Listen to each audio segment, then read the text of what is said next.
Hey there. Welcome to Conan O'Brien Needs a Friend. And I do need a friend. Sometimes I make a friend and then I quickly lose them. And that's on me. Oh. I'm told I'm alienating and clingy. But that's not the important thing.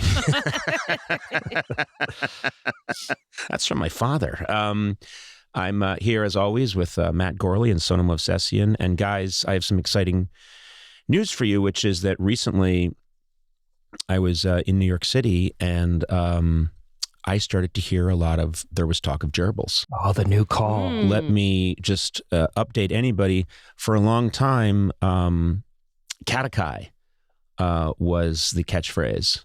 And I would get catechized wherever I went. And that's people's way of letting me know that they listen to the podcast, which was kind of fun. And then not too long ago, I was telling a story about when Mickey Rooney was on the show many, many, many years ago. And he was trying to come up with the name Richard Gere, but he couldn't think of his name. And he said, who is he? Who is he? You know that guy, that actor. And Andy and I are both trying to help him. And we said, well, tell us something about him. And Mickey Rooney said, there was talk of gerbils. And Andy and I both explode laughing and laugh for a solid 40 minutes. It was one of the most absurd moments of my life, which is really saying something. There was talk of gerbils. Anyway, we were talking about that, and then we decided that should be the new Katakai. Yeah. And I'm very impressed because I'm getting a lot of, there was talk of gerbils. And I even had one person walk up behind me in a restaurant and practically whisper in my ear, there was talk of gerbils. Oh, I thought you were going to say something else happened behind you with a gerbil. Oh, no. Okay. No. It doesn't count if someone else has to place the gerbil. There are rules to these things, for Christ's sake. But anyway, been kind of cool. It's working. People are listening to us.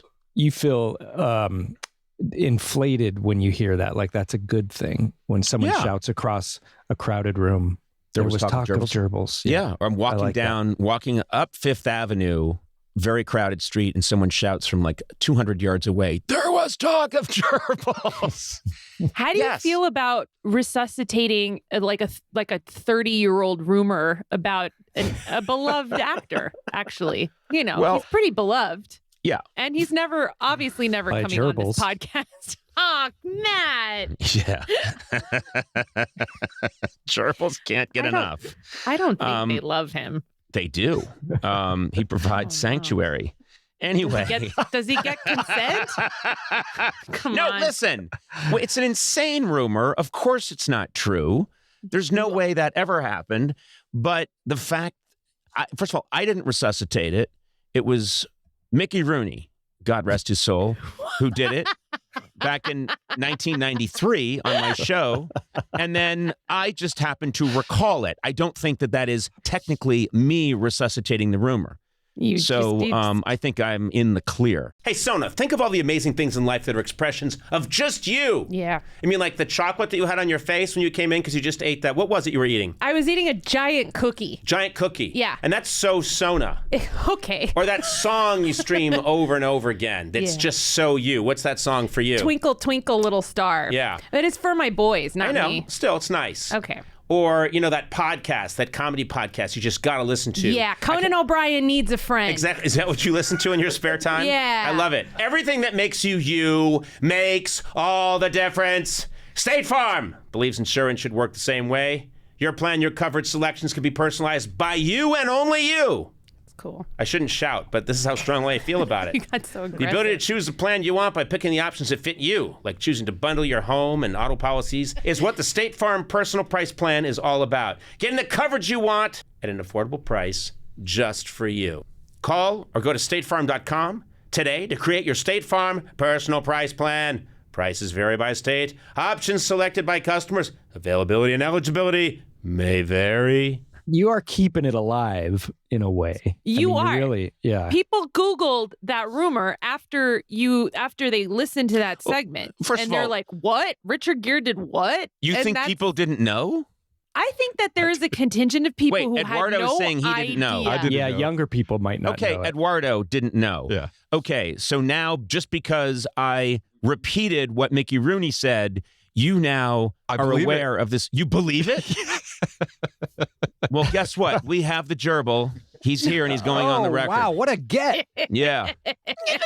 He's dead. He's for sure dead. He died in Hear there. this guy. Hey, gerbil. Do a little, it is all untrue. This is the chyron that will go underneath the gerbil. Got a great podcast voice. Yeah. Okay, the gerbil is now saying, and then we just put this on a chyron, the rumors are untrue. I never even met Mr. Gere. Mr. Gere is an outstanding actor. These are absurd allegations, and I deny them.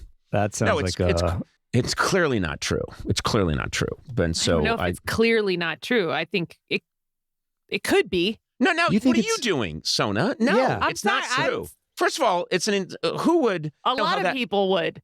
No, they wouldn't. Not a lot of people. Start using specifics for Christ's sake. No one wants a gerbil. They have claws. That's not going to be good. Not if you declaw them. I always thought they wore mittens. I think you get little gerbil mittens. Little boxing gloves. Little boxing gloves. And, but also, do they enter through a habit trail? I always heard it was through a cardboard tube. Like paper towel You know what I roll. pictured? One of those giant habit trails that's literally going. It's massive. The gerbil's been journeying for days. No, they enter through it like a Home Depot pneumatic message delivery system. Oh, God. Don't sound effects.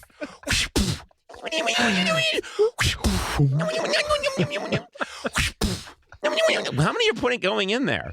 Anyway, no, it's completely untrue. And I am as shocked as anybody by the allegation that I have resuscitated this rumor, because I would not do that. No, I think there's a whole generation of people now who know that rumor because of you specifically. And they're yelling to you that, hey, I know what that gerbil thing's about. So every time they say it, they mean that you're ruining Richard Gere's career and reputation. I am not in any way hurting his career. Although Barbara Walters in an interview did ask him about it. Did you know that? Really? There's a Barbara Walters interview where she says, you know that rumor? And he's like, oh my God. Yes. So Barbara Walters, in her own way, I think Mickey Rooney and Barbara Walters were the true criminals here. And God rest both of their souls. But they're the ones that are the true criminals. I'm just repeating something I heard during one of my idle chats. What are we going to do if we ever have Richard Gere as a guest on this show? Oh, yeah, please. That's what I'm saying. I won't come on. That ship sailed a long time ago. I love Richard Gere. And I've met him a bunch of times. He's a lovely man. He's a very talented actor, and it's the stupidest untrue rumor in the history of show business. But it's out there. I don't know how it got revived, but I'm going to look into it and find out. Let's talk guests. My guest today. This guest deserves better. Oh my God. Any guest deserves better than this intro of gerbils being fired through a pneumatic tube into the bottom of a famous